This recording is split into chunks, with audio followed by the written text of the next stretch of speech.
So if you could be here around 9, that would be great. Okay? Well, listen here. Hello, and welcome to 90 Day Fiance MK. I'm Mr. O, and today, Miss H and I will be talking about Season 8, Episode 6 of 90 Day Fiance. In this episode, Hazel meets Tarik's daughter and friends, Natalie complains about Mike's closet smell, Andrew follows a bunch of leads to find Amira, Yara has someone throw up on her shoes, Stephanie and Ryan get into a nasty fight, and Zied takes videos of everything in America. As always, we'll end with our class dunces, students of the week, and life lessons. If you like what you hear, please give us a 5-star rating. If you like what you hear, please support us by giving us a 5-star rating and subscribing. And if you watch Love After Lockup, you should listen to our other podcast, Love After Lockup MK. Okay, thanks for listening, stay safe, and enjoy. Hello, Mr. O. Hello, Miss H. How are things? Things are going all right. I think we're supposed to get this polar vortex here. Don't tell me that. I know you're super excited about. Oh my gosh. So actually, that's kind of funny. That reminds me. So next week, our podcast is actually going to be where we're in physically the same place. Right, which is a first ever out of, 100 some podcasts. Right. Yeah, it should be interesting. But that's why I don't want you to tell me that there's a polar vortex, because that means it's going to be cold over there.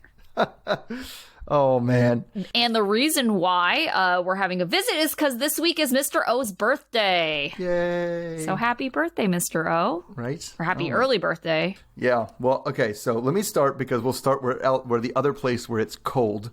Oh, and that is at Mike's house. Oh, gosh. Mike's house, where Mike and Natalie, they're back in the house trying to adjust to home life. Natalie is cooking, and Mike is going to start a fire so she can finally be warm for once.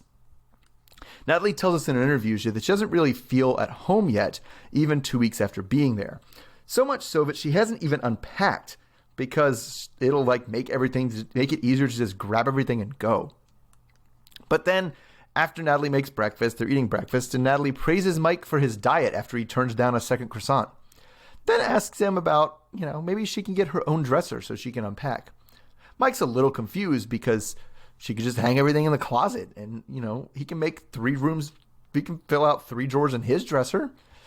After a back and forth about, whether you should hang clothes or use dressers, they do go to his room, and he cleans out half of his dresser for Natalie to use. But Natalie says she needs to clean it first. And she doesn't like the smell of his closet, so she doesn't want to use it. And she wants to get something to put in there to smell better. She tells us she can't figure out exactly what the smell is that bothers her, but it really does. At the end of the day, she feels like, everything she's doing is making a priority for Mike, but he isn't returning the sentiment.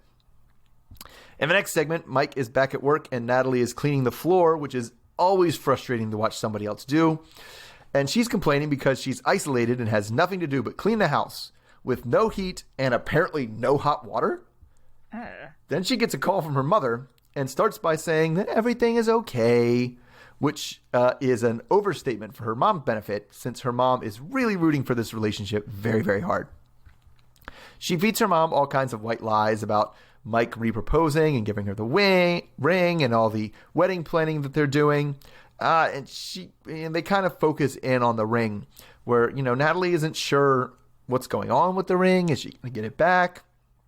And how are they possibly going to do, literally anything if he's still within, I think it said 72 days or something, hasn't decided what he's going to do, but the ball is ultimately in his court and there's nothing she can do about it.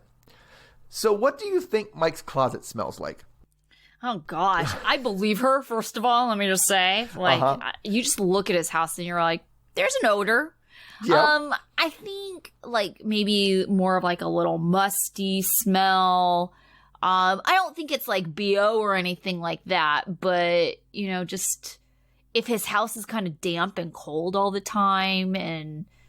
Right. He's got those thin walls and his closet looks like it's really super dark. I'm going to guess some kind of weird, must smell. Moldy, moldy-ish smell. I can see that. It's his whole house to me feels like it smells like a basement. Yeah. I mean, I'm imagining what a basement would smell like because we don't have basements You don't over have here. basements here? Oh my gosh. Oh. But yeah, I can Yeah, imagine. so they're just kind of musky and damp and, old rundown. They have especially because, I don't know, I'm imagining, how smells take you back to certain places. Like, I'm imagining Sure. my grandma's house. Like, the back room of her basement had a very certain smell. I don't think it's a bunch of BO man funk odor either. No. But I would think kind of like mothball adjacent, but at Sure. the same time, I don't think it's mothball specifically because it doesn't seem like he'd be organized to do something like that. No. So where do you stand on their discussion via do we hang up our clothes or do we fold our clothes and put them in a dresser? I think it depends on how many clothes you have because I definitely grew up in a home where everything gets hung up. But then that's just not reasonable for me because I have 50 tank tops and they're super itty bitty, right?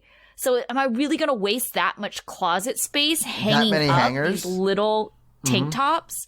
That's just not reasonable. So right now, as it is, I keep my tank tops and I keep my sleeping clothes, running shirts, running clothes, and sweaters in a dresser. But everything else gets hung up. No, I've always when I grew up, everything was in the dresser, almost everything except for dress shirts and hoodies are in the dresser, and so I pretty much have dress shirts, polo shirts, hoodies, and actually I usually hang up my few sweaters, but everything else is in the drawers. So I get where she's coming from. Yeah, the reason why I don't hang up my sweaters is because they warp the sweater, the shape of it. If it's sweatshirts, then Which is it's why I don't fine. hang up my t-shirts, but I still leave my sweaters because I don't wear them that much. Well, I was going to say, I don't hang up my t-shirts either because those are my sleeping shirts, so they get thrown into a drawer. Sure. Yeah. Sure. But I mean, I get both. I can't imagine exclusively doing one or the other, though. Totally. Yeah. Yeah, it sounds like such a pain to go through. Yes, that's the thing that I would forget what I owned. Or you're because you wear tank tops the way I wear t-shirts, right? Mm-hmm. Just picking out that is just oh my God, I have to flip through every one. I just want to open my Right. drawer and see them all and grab one. Oh no, see, opposite for me. It's much easier for me to look at what I have when it's hanging up in my closet than if it's in a drawer because I have so many clothes that they just kind of get jammed in there, and then when I'm just kind of dumping things in there, and then I'm oh, I should probably fold everything. I'm folding things. I'm oh, I forgot I owned half of these things. See, that's the thing is we haven't grown up with everything in the dresser. I don't put anything in the drawer unless it's folded. And actually, I fold it Marie Kondo style, so you can see everything when you open the drawer. Oh my gosh. Yeah, definitely do not go by that. I don't even bother to flip it inside out. I hate folding clothes. That's probably my least liked chore. So flipping my clothes inside out, they're out inside out when I've washed them. So it's I know that's a black tank top. Well, I have 6 different black tank tops. I don't know which one that is. Yeah. I feel like we've gotten sufficiently off topic with this one, right? We have. Okay, so let's kind of talk about Mike not giving her the ring. I think it's super messed up that Yep. he hasn't given her the ring back. Yep. Because it seems pretty clear that she wants it back, and I get that she hasn't explicitly said it, but she has hinted adequately enough that he damn well knows she wants that ring back. And I feel like it's almost out of spite at this point because he's just well, you gave it back to me, so you're just going to have to wait until I feel like giving it back to you. Yep. And it really bothers me because it's how bad does she feel? She's the one who has left her life there, coming over here, and she doesn't feel secure about her place. She doesn't feel secure about their relationship, and he could do something to make her feel more secure, but he's choosing not to. I think it's such an asshole move. It is because he's not being totally upfront about what he's kind of feeling about it. He's just kind of I don't know. Because, I mean, I don't know. I think it was an asshole move from the beginning to let her move, to let her come with the visa if you're not sure. That was ridiculous. And he's still not sure. And that's why he's not giving her the ring. Yeah. I don't think he's doing it like, oh yeah, we'll get married eventually, but I'm going to make you wait for this ring. I don't think he's doing that. I really think he honestly doesn't know whether he wants to marry this girl, and he's holding on to it. And I think that's really shitty to let her make that commitment, because she's already made the commitment, right? And then for you to be like, well, we'll see how it goes. Yeah, like, that's messed up. Really bothers me. I just feel like his whole demeanor is so different this season than it was his first season. Like his first season, he talks about like he's the life of the party. He's always joking. He's real jovial. Like that all came out like in every aspect, right? Even in the interviews that he does, like by himself. It's like this season, it's like, God, could there be a more depressing person on the show? Just bland and well, yeah, his energy is things. so low. He just seems so indifferent or unhappy about everything. I can't think of a time where, I mean, even his smiles seem really forced. Right? Yeah, fake. they look very fake. They look like there's no, because you know the thing about a fake smile and a good smile is a fake smile is all mouth and no eyes. Right? He's making a lot of mouth smiles. Right. And then when she kissed him at the table and he very clearly wiped it off. Ooh. Like, it was just kind of like, wow, that was like a huge sign of contempt. And you could tell he was so annoyed. And it's just like, how could you continue on with this charade if you hold this person in such contempt? Yeah. Yeah. I mean, not to say that she's perfect, because she was super judgy about his weight and his diet and like things like that too. Like, so I don't even know that the contempt is one way, but like I do know contempt, that's like the number one sign of a breakup, right? Right. Did you see how she was using the spatula when she was cooking whatever it was that she was cooking in that pan? No, I don't think I caught that. I was focused on how she was using the broom and the mop, but yes. Oh gosh. So she was holding the spatula like at the base, like, and almost like in a fist form. She was like she was stabbing. Yeah, but like right at the bottom, like I was You're like, that has a long handle for a reason. Yes, like you're gonna burn yourself. What are you doing? Have you never seen a spatula before? Right. Maybe they'd use something different in Ukraine. Maybe she wanted to use tongs, and he's like, tongs? Why would I have tongs? That's nonsense. I can see him doing that. Use a spatula. Yeah. All right. Let's move on to let's go with Andrew, because it was really only Andrew. So Andrew wakes up in Mexico at his resort. He is depressed by the view because Amira isn't there to share it with him. He is upset that she's stuck in a detention center and there's nothing he can do. Andrew calls his mom and his sister and tells them that Amira has been detained. He tells them that he's searching the interwebs to find someone to talk to sort this out. His family tells them he has to wait and let the story play out, so they just have to follow the rules.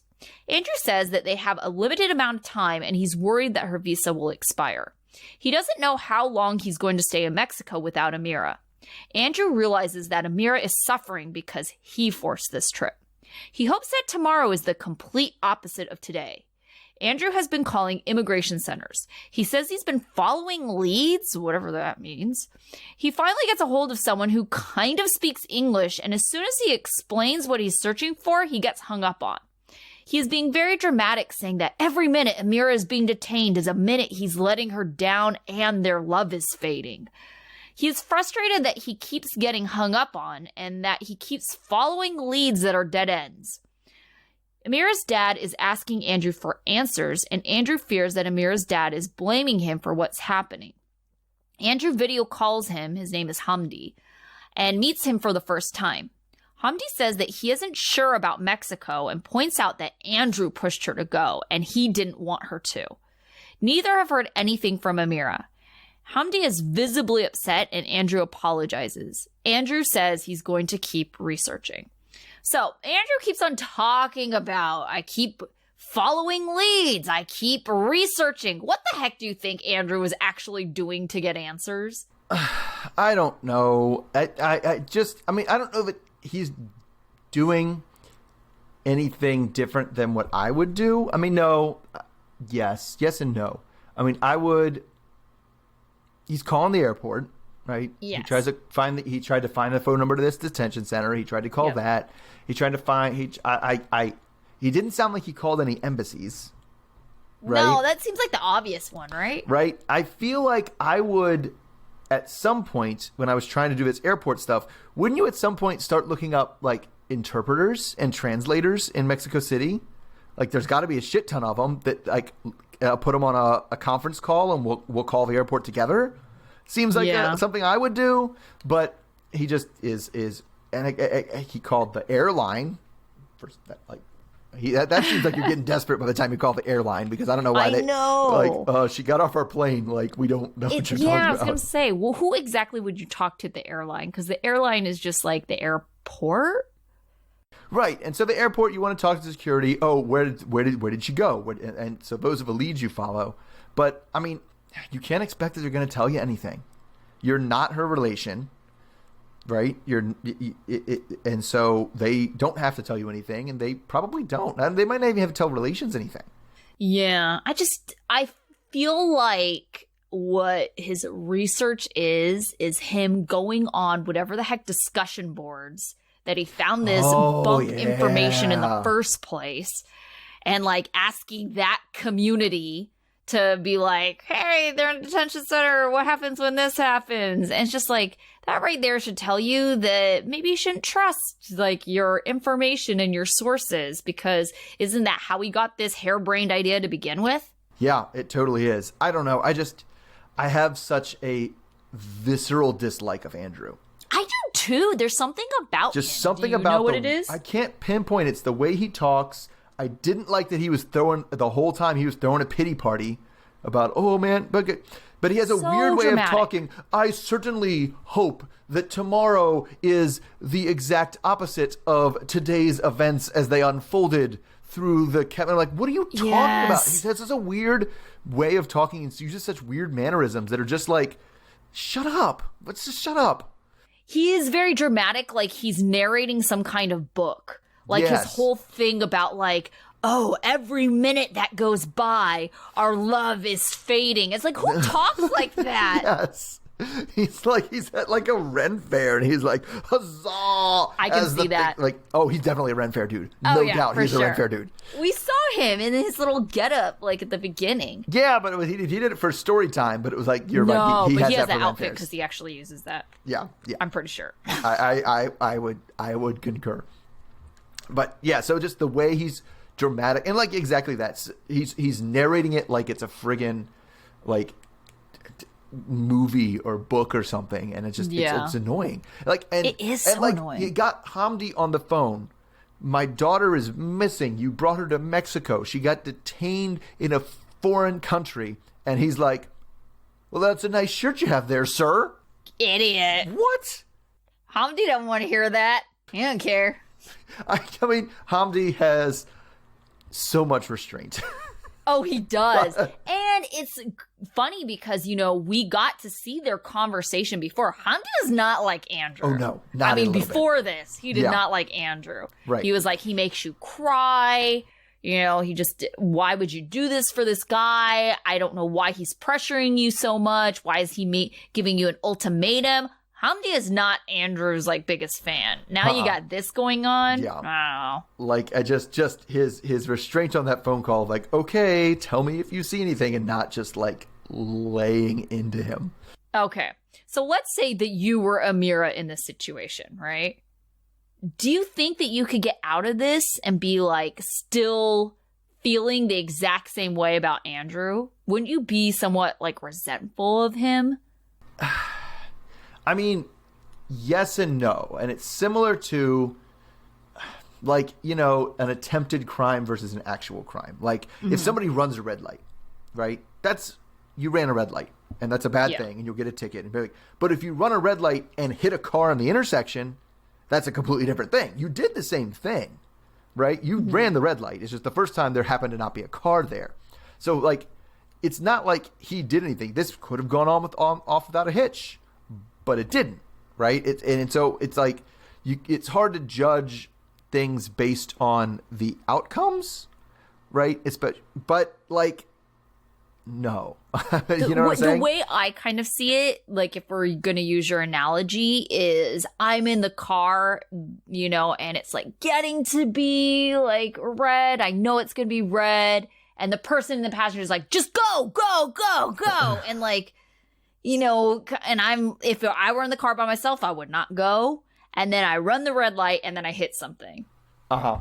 Right. But if they had I would said be go, kind of go, resentful go. because, I mean, I think it's natural to kind of blame others first, you know, or at least in your head. You're like, okay, whose fault is this, right? And I know I would be super resentful. Like, well, if I were on my own, like, I probably wouldn't do it. Right. But it was like, but my point, the point I was trying to make with that is like, would she, he still asked her to do the same thing. And she might have ended up not getting detained. Right. Yeah. But she did. And so is it right to resent him more? Because I might, if somebody goes, go, go, go, and I run the red light that I wouldn't have normally ran, I would still be mad at that person, right? Even if I didn't hit a car, but then, of course, the outcomes change and everything changes. But yes, it would be really, really hard to not have this, what, I mean, we've seen in the preview, seems like a terrible experience and not be like, that was you. I wasn't going to do that. I would have never done that in 1,000 years. You pushed for that. You said you would resent me forever if I didn't do it. And then, like, you guilted me into this. It would be really hard to let that go. Which is why I think she's going to be resentful. Like, if she had been like, oh, yeah, okay, baby, like, this is a great idea, you know, or like, yeah, okay, sounds good, and didn't really have any hesitations. Right. Yes, maybe she would be less likely to be, like, upset with him specifically. She'd just be upset about the situation, right? But I think specifically because she didn't want to do this and she felt pressured by him, and he was making threats. That's the reason why I feel like she's going to be resentful. Yeah, I also don't know if she wouldn't have been resentful anyway if everything had gone right. You know, just kind of like getting through that and being like, that was actually really close, and I don't like that. And I didn't like that experience of almost of that whole stressful situation. And I'm not, you know, like, it could have still gone that way even if she didn't get detained. Yeah. All right. So speaking of other people with brilliant ideas, let's go to Stephanie and Ryan. Oh, gosh. So Stephanie is upset. The reopening of the border to Belize has been pushed back yet again. She now hasn't seen Ryan in 9 months, and the K1 interview has also been pushed back, and Ryan is not picking up his phone. So we get a scene where she dials him. I think we see him call 4 or 5 times in the one scene. Yep. She angrily dials as she's wearing a see-through top with a lace stripe across the boobs. And that's it. Hey, don't hate. I like that shirt. I made fun of that shirt. I hated that shirt so much. 6 hours later, she was talking to her cat babies and asking if the cat is going to share her milk with daddy. Disgusting. I don't want to know. Eventually, she says she's giving up, but then goes outside and calls him again. And now is just cussing out Ryan for not picking up again. So it was just her playing with her cats, zooming in on her picture, focusing on this shirt, her all-white outfit, calling Ryan a bunch of times. But anyway, later, Stephanie is back to hula hoop training. And once she stops, she finally does get a hold of Ryan. Then we have a fight. She immediately asks why he ignored her 14 consecutive phone calls. And he basically says, that's because I didn't want to have to listen to you, bitch. Oh, God. I've been working really hard, lady. Actually, this is probably the point to remind you that Stephanie, that Ryan has a job, but Stephanie, like, is funding the job. Like, she's paying the guy to pay Ryan. Because that comes up a lot. Stephanie feels like she's ungrateful for everything she's got for him, but he thinks that she just does that instead of apologizing. And, you know, she just buys watches and stuff and makes herself feel better. He likes it better right now when he's making his own money. Of course, you know, I was like, Ryan doesn't know that his paycheck is provided by Stephanie. So when he talks about making his own money, she starts yelling about how before he had this job, he was really lazy. And then he starts to complain about her issues with trust. And then it gets, I don't know, these are hard to follow sometimes.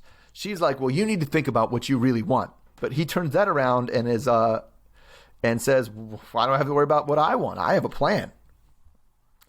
Which Stephanie assumes his plan is to come to America and to start screwing women.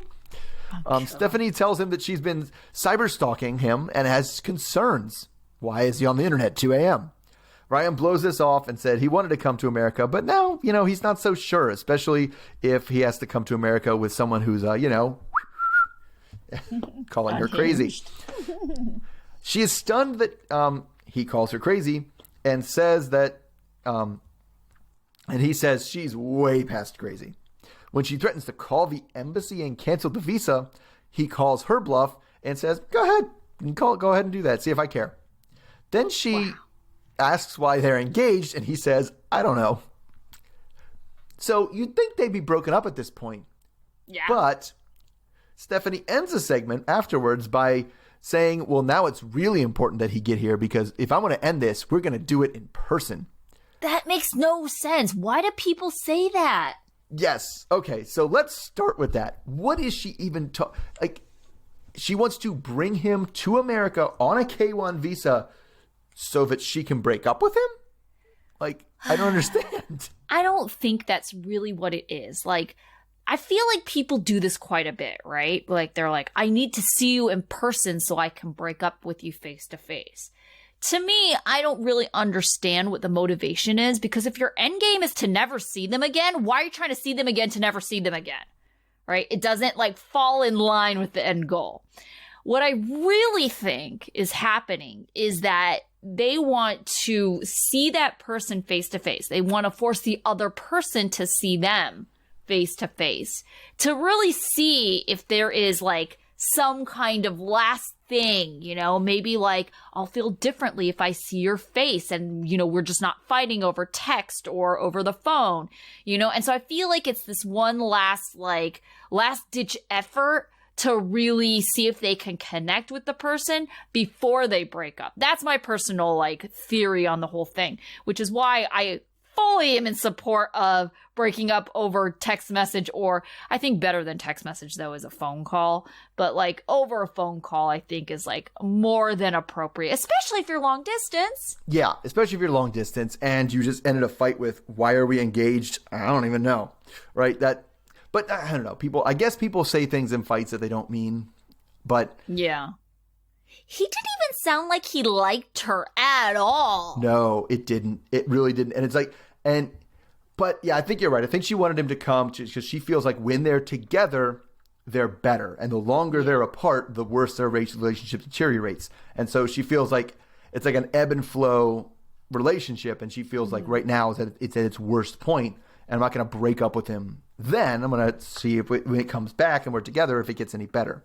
Yeah. But I mean, it's totally, and I think the in-person breakup thing, I think a lot of people want to break up in person just so they feel like they have that moral or not, the upper hand of the high ground to be like, no, right. I didn't do it over text. I gave you the respect you deserved and did it in person. I think it's a respect thing. And I get that that's what, you want to do it right and you want to do right by the other person. I get that. But once again, if your end goal is to never see this person again, then that does not line up with your end goal.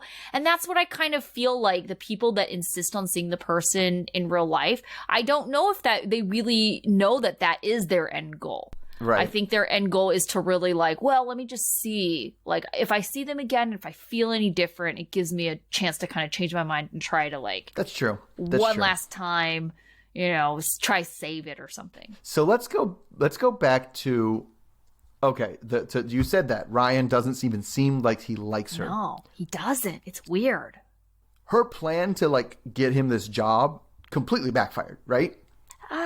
Yes and no. I think it depends on what the goal was, right? Sure. If the goal was to give him money and for him to feel a sense of pride about it, mission accomplished, right? Uh-huh.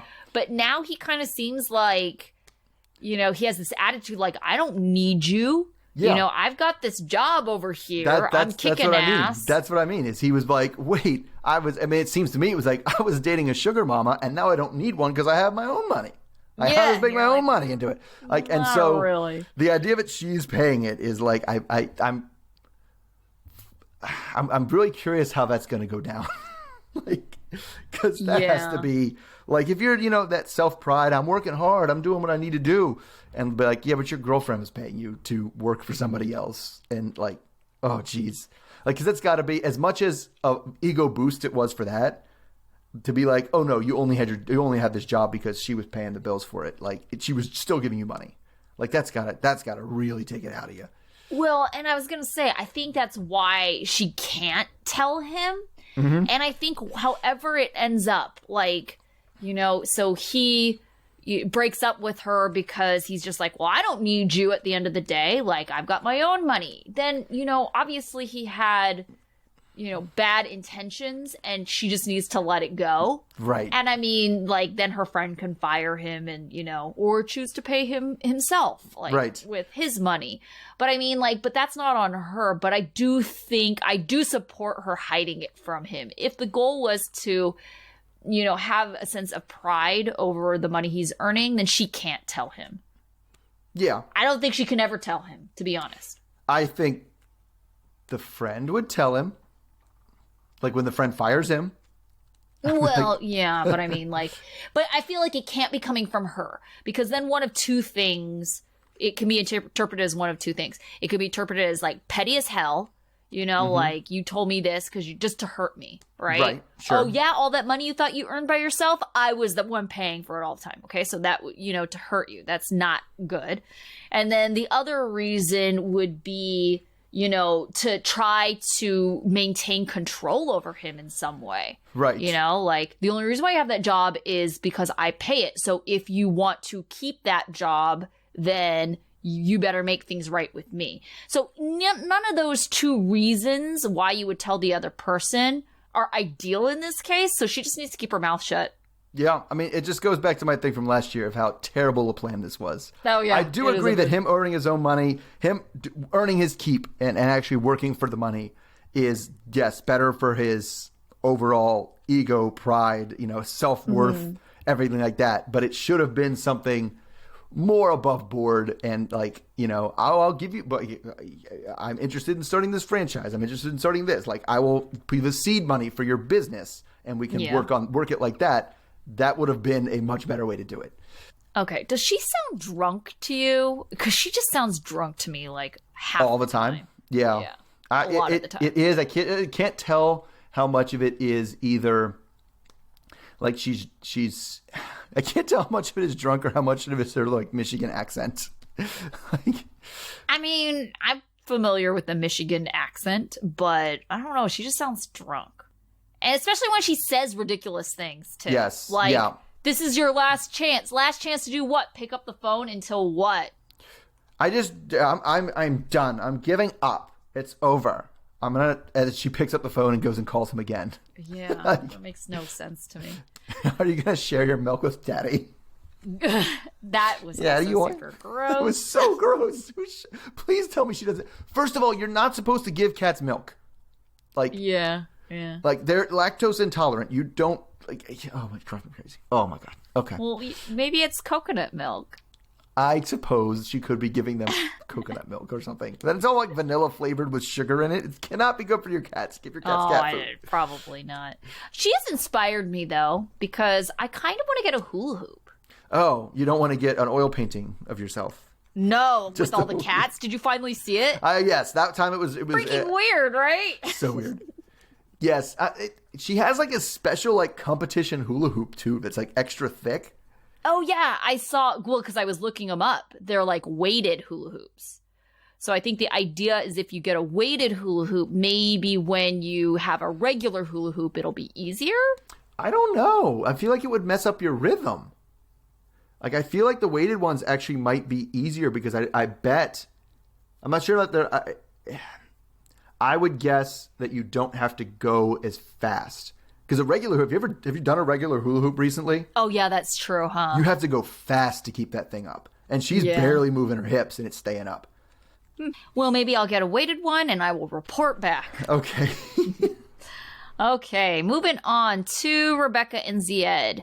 So Rebecca's getting ready to pick up Zied from the airport. Her daughter Tiffany and Tiffany's fiance Micah come to the apartment to drop off a TV, and they're also going to accompany Rebecca to the airport. Rebecca's very nervous and asks Tiffany to fix her makeup. Tiffany drops the bomb that they want to all ride in the same car because Tiffany wants to get some quality time with Zied since it's an hour-long ride to the airport. Rebecca thinks Tiffany is trying to act like her chaperone. Micah wants to see how Zied will handle the pressure. Tiffany says it's a test how Zied will act around them because she claims they're easygoing people. And Micah adds, until you piss us off. They are all in the car as they try to figure out if Zied is 27 or 28. Rebecca spends some time trying to do the math, and then she just says, she doesn't want to talk about it anymore. They walk into the airport and monitor the flights, and Rebecca sounds genuinely shocked that the flight is landing now as they go to position themselves by the passenger exit. Rebecca is nervous that Zied's feelings may have changed and what he'll think about her. Rebecca says she's just going to throw up. Rebecca is worried about how Zied will react to Tiffany and Micah hovering since she didn't tell him that they were going to be there. As soon as they say Zied, Tiffany and Rebecca gasp as Tiffany whips out her camera and starts taking pictures of him. Tiffany asks him if they want to go get something to eat, but Zied says he isn't hungry, so Tiffany pivots and asks if he wants to get drinks instead. Zied's face doesn't look like he's into this idea, but he says that he'll do whatever they want and he likes it. Rebecca is trying to be reserved until they are alone, considering her daughter and Micah are in the car and because Zied isn't used to PDA given his culture. Zied is excited and videoing everything he sees and sends it to his friends and family back at home. Rebecca thinks it's awkward that Tiffany and Micah are there, but they make it to the bar finally. Tiffany asks Zied what he thinks so far, and Zied looks to Rebecca awkwardly and then says he likes it. He also points out how he thinks his English has improved. Tiffany says it's pretty clear and obvious that Rebecca adores him like a lovesick teenager. She emphasizes that, these things just never work out with Rebecca. Rebecca asks what he will do when she's at work tomorrow, and Zied says, well, what do you think? He's going to sit on ass. Micah asks him what he will do for work, and Zied says that he will not work for 6 months, so he's just not really thinking about it.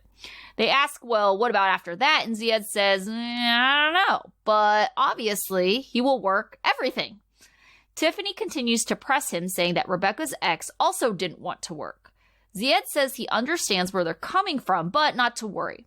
Zied doesn't like being compared to the ex. He says he hates it and it makes him angry. Okay, so we've seen it when Zied gets angry, so much angry. Do you think Zied is going to show his crazy to Tiffany and Michael? No, I think he knows well enough. I part of it is, yes, I think he knows enough to not do that, right? Mm-hmm. And I also think that I honestly, it seems like he's like gonna be more chill about stuff because he's like, well, we're in America now and this is their culture and it's different.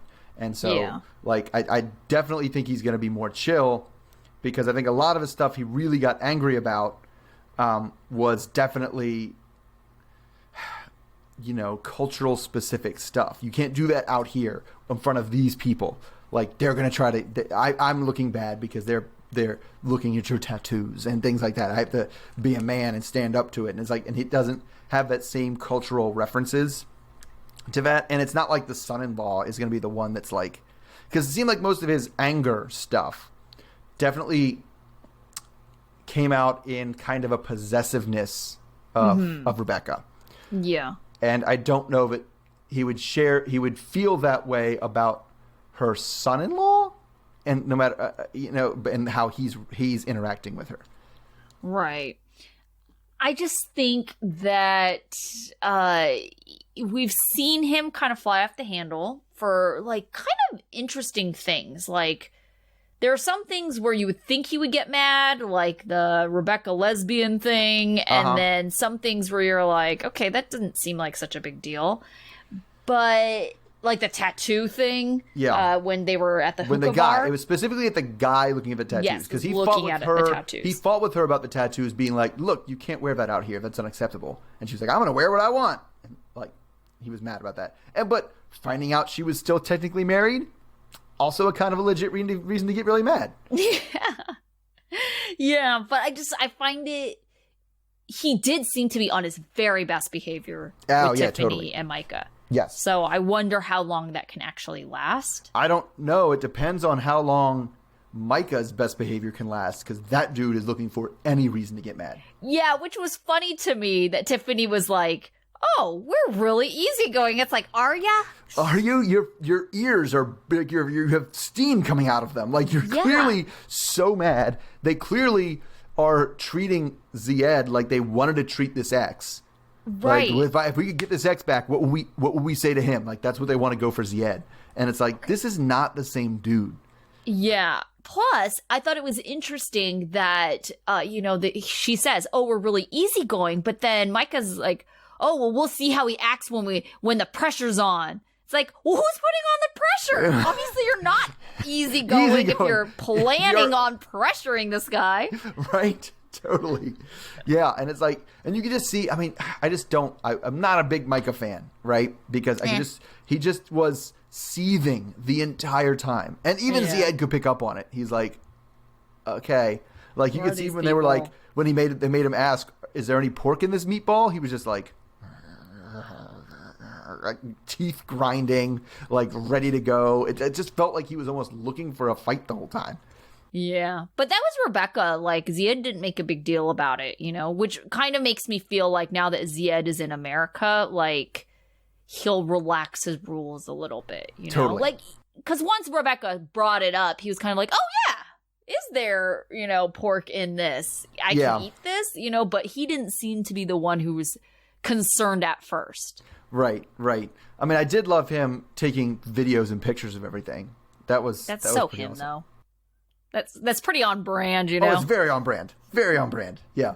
It's funny because they were in the airport and I was like, how is anybody going to recognize anybody when they... I know. No one's wearing T-shirts of ownership with one another. Also, it's funny, too, because she had that ex from Morocco. So you think she would understand that when you're picking somebody up from an international flight, like being like, it's landing now, does not mean that they're going to come out of that door imminently. Oh, no, I know, right? Immigration. That means you're still going to be waiting at least 45 minutes before they're out of that door. If we're lucky. Yeah. So what about his unemployment? Do you think he's actually going to actively look for a job? So that was the part I thought set up for that was the part I thought they were really unfair about, because, and I thought he handled it poorly because he's been studying HVAC. Yeah, yeah. And so the fact that he's just like, I don't know what I'm going to do, right? Whereas I think he wanted to say something like, oh, I'm open to pretty much anything, man. I'll work whatever, right? Yeah. Instead of being like, I don't know, because like they took I don't want to think about it. Right, and he's also like, I can't do anything for 6 months anyway, so, but I don't know. I just didn't get the impression all the way that he was like, oh, the other guy didn't want to work. I was like, he didn't say he didn't want to work. He said he's not legally allowed to work for 6 months. And so he'll think about it later. That's very different. Yeah. All right. Moving on to cone bread.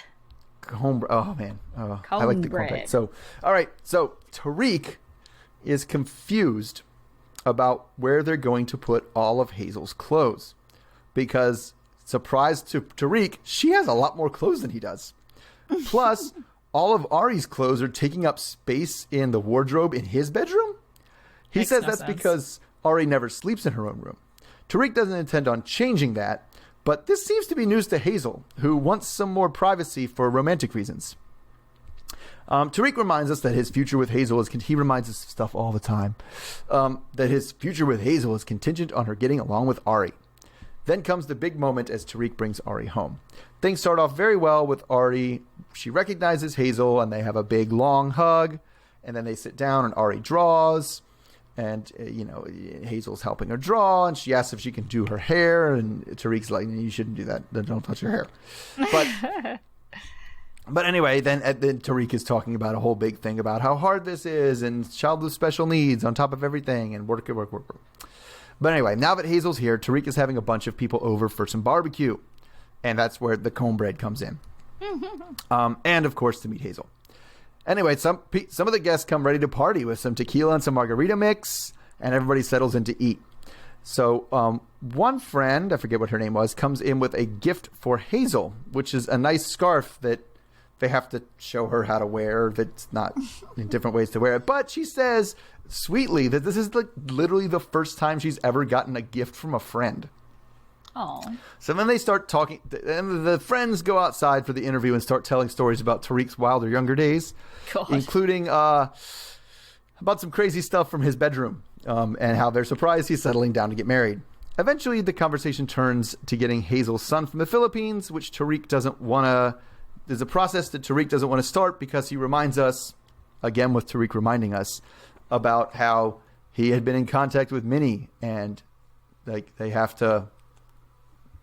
to talk to her about that. So we just have those like recurring reminder storylines that keep going on.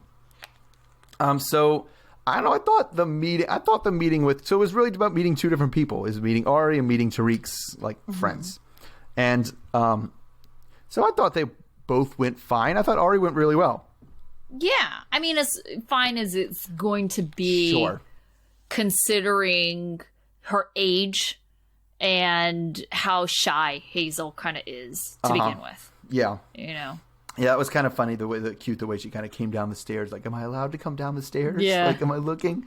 Right. So, I mean, it just went fine. But like, okay, the other thing that came up that struck me is Tarik is such a nerdy dude. Like he's right. He kind of is. But like, according to them, he's a nerdy dude who got a lot of action. I believe it. You know, it's like those people that just have big personalities, kind of like Jovi that we'll start talking about. It's Sure. like, you know, they're kind of like just life of the party kind of guys. Right. And they're not necessarily, and I mean, I'm going to say Tarik is actually, to me, more attractive than Jovi. But, you know, it's like these guys that are life of the parties, like they're the ones who want to keep the party going. They don't necessarily have to be attractive, but they happen to attract enough attention to like get right. some, You're you know? not gonna be in a room with Tarik and not know that Tarik is in the room. Right. And so that draws enough attention that attention can turn into other stuff. It makes sense. That Sure. makes sense. So, yeah, I believe that. So, speaking of Jovi, he's packing up to go to work, and Jovi wants to resolve the fight that they had last night, which, if you recall, had to do with how Jovi had left Yara in another country because she had lost her passport, and he was like, deuces. Yara doesn't want to talk about it. Jovi defends himself in an interview, saying there was no way for him to know that any of that would happen, and he feels bad about it. Jovi tells her that he will be back on the 25th next month, and we are told that it is currently December 2019. Yara says that she may not be alive when he gets back because she might eat too much American food and explode. Yara is not looking forward to Jovi being gone. In their joint interview, Jovi says that Yara loved his work schedule and when he was gone, and Yara says, yeah, that's because she was in Ukraine with her friends and family, not in a foreign country alone. She wonders what she will do without him, and he has no answer for her. They are in a cab on the way to the airport, and Yara asks him if he will miss her. He says he will, and he asks if she's still mad.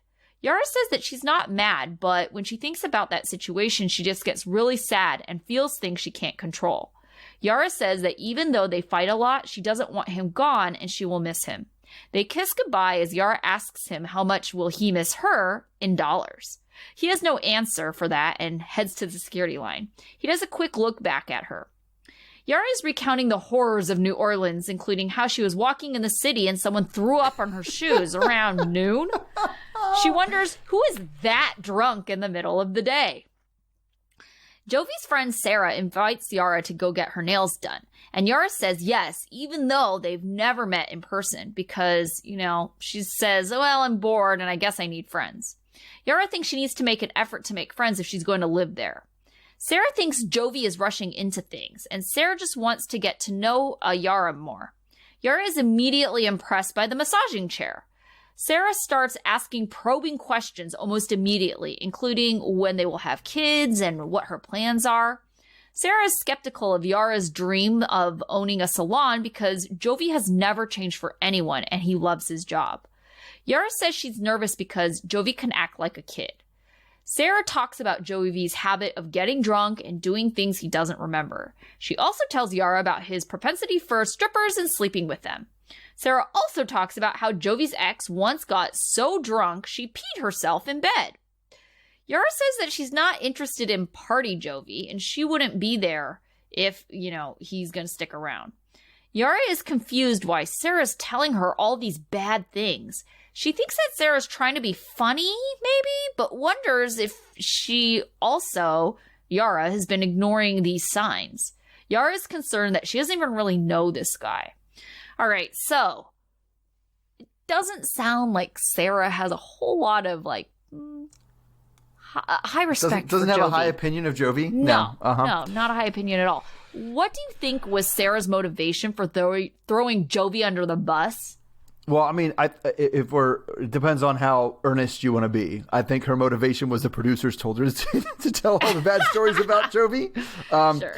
But I mean, other than that, it was definitely like, if we're not going with that, then it's kind of a warning to this girl. Like, listen, girl, you need to. I want to make sure, out of solidarity between women, that you know what you're getting into here. That you know what this dude is. Yeah, I think that maybe she didn't go into this whole thing planning on saying that, right? Uh-huh. And I think this is something that I would say people do, right? Once they kind of feel like a connection to the other person. And I think Sarah liked Yara. She was like, I like this girl, Mm-hmm. I like this chick. She's cool. I don't want her stuck with this ass douche. Right. Yeah. Yeah. Well, okay. But it was weird because some of it was just her just telling crazy stories. Everybody, I mean, I feel like not everybody, but it's very often you start hanging out with somebody, you start busting out your crazy stories. Like the ex-girlfriend peeing in his bed. Yeah, is what does that have to do with anything? Nothing to do with Jovi at all. At all. That's just a crazy story. But I think what she's trying to get at is that Jovi does not have the best taste in women. Uh-huh. Because are you going to date someone who's getting that belligerent? Because it also sounds like he's getting that belligerent too. Mm-hmm. Oh, yeah, and I'm sure. That is 100% believe. All of what she said, based on what limited things we've seen of Jovi, to me, 100% believable. Oh, yeah. Jovi seems like a partier. Jovi seems like the kind of guy who wakes up in a gutter and is like, how the fuck did I get here? Fuck? Yeah, he's definitely, he's definitely someone who gets blackout drunk.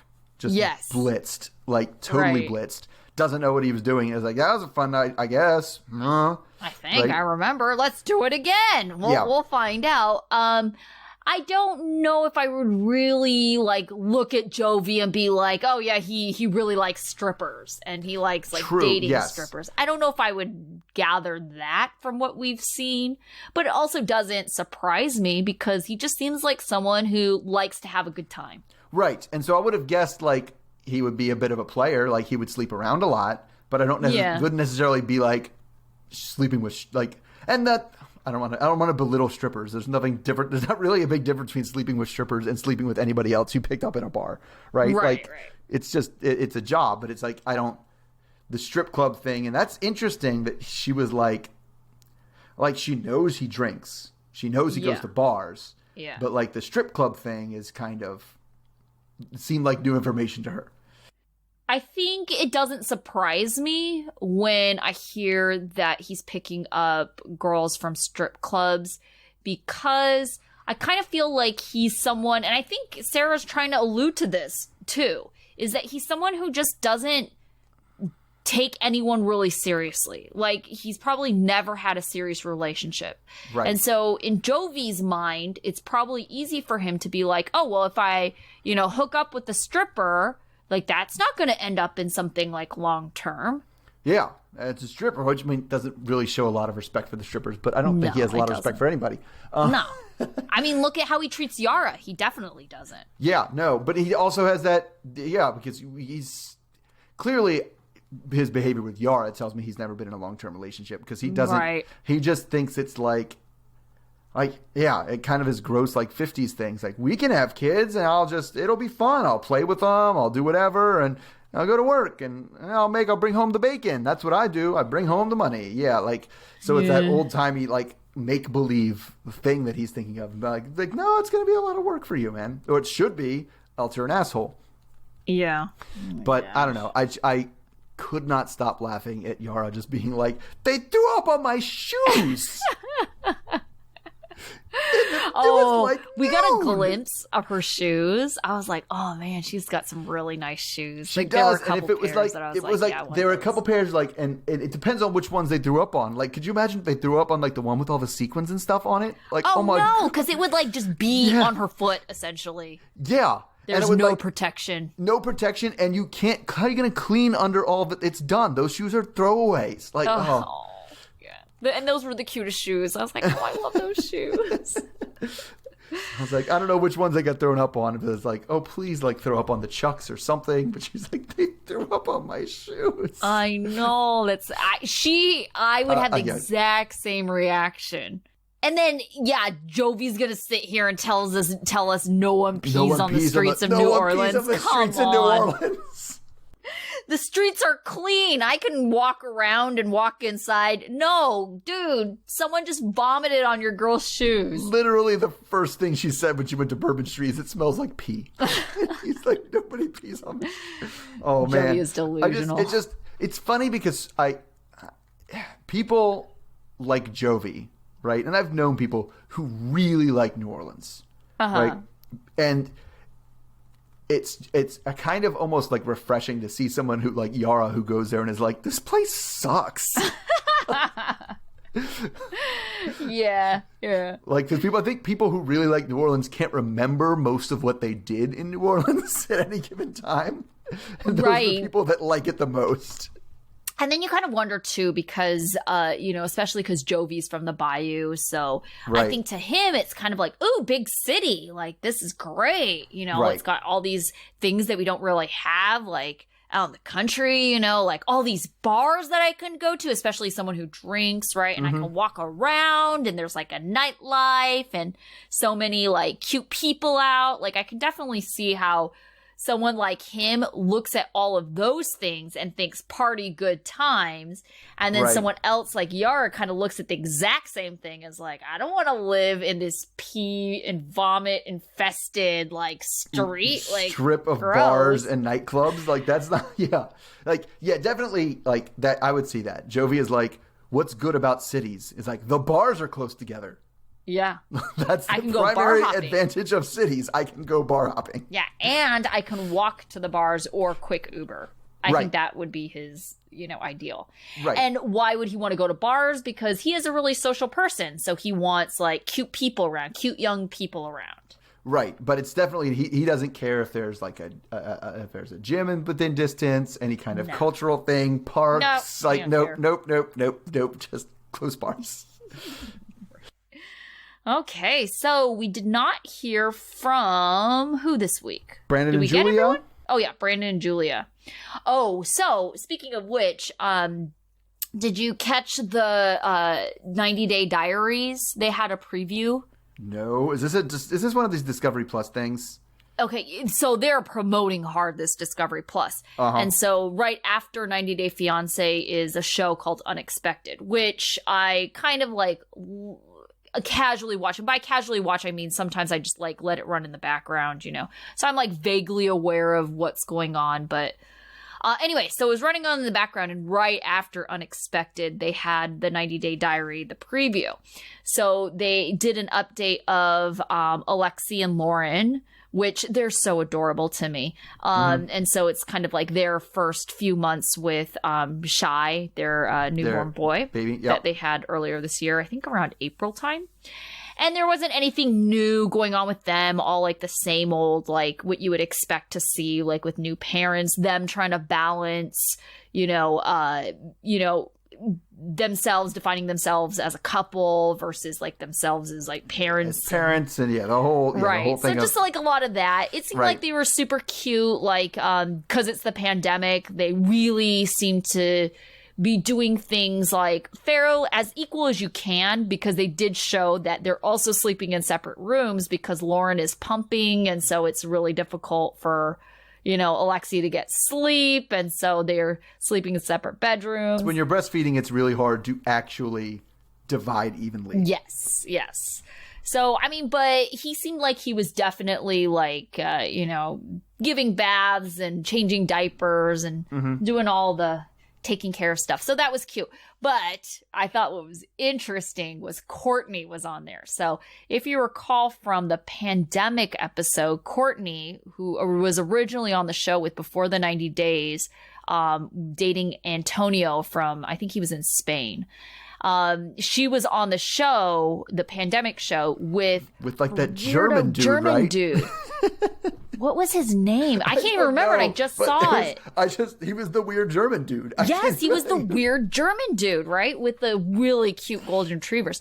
So they did an update on her. And so basically. And weren't they like selling dildos or something? No, it was those period cups. The period cups that looked like they had no god awful way of getting up anywhere because they were like gigantic. They were huge. Okay. It's like, yes, how. What size 6 vagina inches diameter? Is this like, what the hell, man? I don't see how that is gonna fit anywhere. And they're just like the most enormous things. And as someone who has used a period cup in the past, I can tell you those things are gigantic. And you're like, how is all that material gonna fit up there too? It's not even the fact that they're big, but it looked like thick, like silicone. And it's just like, how is that working? Like, I can't even imagine. Anyway, so I think his name was Andy. Okay. So they were on the show, and finally, I think she had been there for about 6 or 7 weeks. And then finally she was like, okay, I think I can go home now. And so what it highlighted to me was how a relationship could be so bad, but then you're like kind of weirdly like addicted to it and you miss it when it's gone. Because she even said they were fighting all the time. She couldn't even really define if they were dating or not. She said it's just been really weird. She's felt trapped. Like, she made it sound like her life was a living hell. And she was like, okay, finally, I'm going to go. She was like afraid to tell him because I guess he gets like scary, like mad at her and stuff. And then finally she gets ready to leave. And then she's like crying because she doesn't want to leave. Oh, yeah. She's like, I'll miss you. Yeah. I know. It was super like, I just felt bad for her. I don't know why I felt bad for her. Because it's like, but I just like, sometimes you just want to shake someone and be like, something is broken here, and you're stuck in this terrible situation that you, for some reason, can't get out of. Yeah. So, yep, that was her update. And it's just, I don't know. She just makes some odd decisions. Right. All right. So, okay. Back to this one. Who was your student of the week? Student of the week. Who did I have? I had Tarik's friends. Okay. I think of all of the welcome parties we've seen on this show, this one by far was the best. No one was questioning her motives. Yeah, no one was like questioning if, she loved him or just interrogating, right? Because sometimes you get like the friends that mean well, but then like bombard the person with questions about their country or something. And right. It just becomes something completely different. They were super welcoming. Don't they? It was relaxing. Don't they eat cats in your country? Like what, yeah, something dumb like that, right? Yeah. But they were definitely on their best behavior. The friends that were skeptical never said anything in front of her. It was Tarik's friends for having a very good welcome party. All right. Fair enough. I went with Zied for just kind of taking a bunch of crap, like and still being on his best behavior. It's like yes, like just being on his best behavior, and so Zied, good job, gold star for you. Okay. How about your dunce? My dunce was Andrew. Just him calling Hamdi, and just like apologizing. I get that he means well, but if I was Hamdi, I'd be like, you're making it worse. Just don't say anything, right? Because it is your fault. I think his whole process of researching and following leads was just weird, and just how he's narrating his life. And it's just like, this is all your fault. Right. Yeah, it is. I think they might blame me, and I can't blame them. It's like just, you think? God, just stop. All right, so my dunce, though, and this is a little bit of a different angle of a dunce, because I don't think this is the worst behaved person, right? But I think it was possibly the most foolish person in the literal sense, in that they've been fooled, and that's Ryan. Oh, right? yeah, yeah. Because it's just like he's not great behavior, right? Because he was very, very close to being like, I don't need your money anymore, bitch. I'm good. Let's go. I'll break up with you now. And it's like, and he calls her crazy. Never call a crazy person crazy. Never call a crazy person. You shouldn't call anybody crazy, but yes, especially not a crazy person. Yeah, you shouldn't. That's going to bring out the crazy. And he does all this, and there's like that dramatic irony of us knowing that he doesn't make his own money. So he's saying all this stuff about I'm making my money, and like, you're actually not. Right. So it makes him look like a fool. And like I say, so he's my dunce, but he doesn't know it. He definitely doesn't know it. But I mean, even the things that he does know, like, he was not talking to Stephanie very kindly either. No, he was not. He was not. So. Which, I mean, I'm going to be anybody that ignores it. If somebody ignores 14 calls in a row, they're not going to be kind on the 15th call. That is not gonna work for you there. No. But also, like, come on, Stephanie, insanity. Like, doing the same thing over and over again, expecting the different result. Like, you've already called him 14 times. You just need to, like, calm yourself. Yeah, well, she was so deep in that sangria that she didn't know how many times she called him. Yeah. All right. So, what about your life lesson? You need to have some sort of gauge, and it just seems like in order to make someone feel welcome, considering how much closet space they need, or if they'd rather have a closet or a dresser, is like a huge thing, because it's like, it seems like a small thing, but it's literally, did you make room in your life for them? Yeah, I know, that's really sad. And especially, like, I also couldn't get, we never talked about it. Why was I understand that Ari sleeps in the bed with Tarik. I get that. That's fine, whatever, right? I don't understand why her clothes weren't in her room. That part didn't make any sense to me. It's not like it's in a different building altogether. Right. It's like, just put her clothes in here. I was like, she can still go to her room and get dressed. Right. Because most of the time you get up and I don't know, it's a whole thing. I was like, I couldn't figure out why her clothes were in there. I feel like there's a lot of laziness going on. Yeah, but there. It was twice, because it was two different parts where they were like, I don't know where we're going to put your shit. And it's like, oh my God. Yeah, that's sad. So my life lesson actually is directed towards like Tiffany and Micah. But really anyone who's dealing with someone who's just traveled for a really long, really far. Just relax on the first day. Someone just isn't their best right when they land. They're jet lagged. They're like not their best version of themselves. They're tired. They don't want to deal with being interrogated, accused, like tested in some way. And I just feel like catching them right when they arrive is really putting them at a very unfair disadvantage. Yeah, totally. I mean, that's just even in terms of like gauging people and debating or whatever the crap they were doing. Yeah, that's not the same person. Like, I mean, it's in terms of just kindness. If somebody gets off a trans-ocean flight, let them sleep. I know. Why do none of these families get that? Just let them sleep. You can go to dinner tomorrow. Let them sleep. Right. I know I'm like a completely different person after I've got my sleep after a long flight. So. Sure. Yep. I mean, because the jet lag and the time zone difference, because you're like, it's like, or like when you go, like, I know when you fly to Europe, it's like you wake up and it's like 2 a.m. your time, and they're like, it's 2 p.m, and you have to stay up for the rest of the day now. And I'm like, what? No, I don't want to do that. It's late. I got here at 3 a.m. my time. Right. Okay, so I think that wraps it up. So anything else going on? Nope, that's it. We will see everybody next week. Sounds good. Oh, well, we will be physically together. Physically in the same place. Special episode. Uh-huh. All right. Well, we'll see you then. All right. Okay. Okay. Bye. Bye. Good.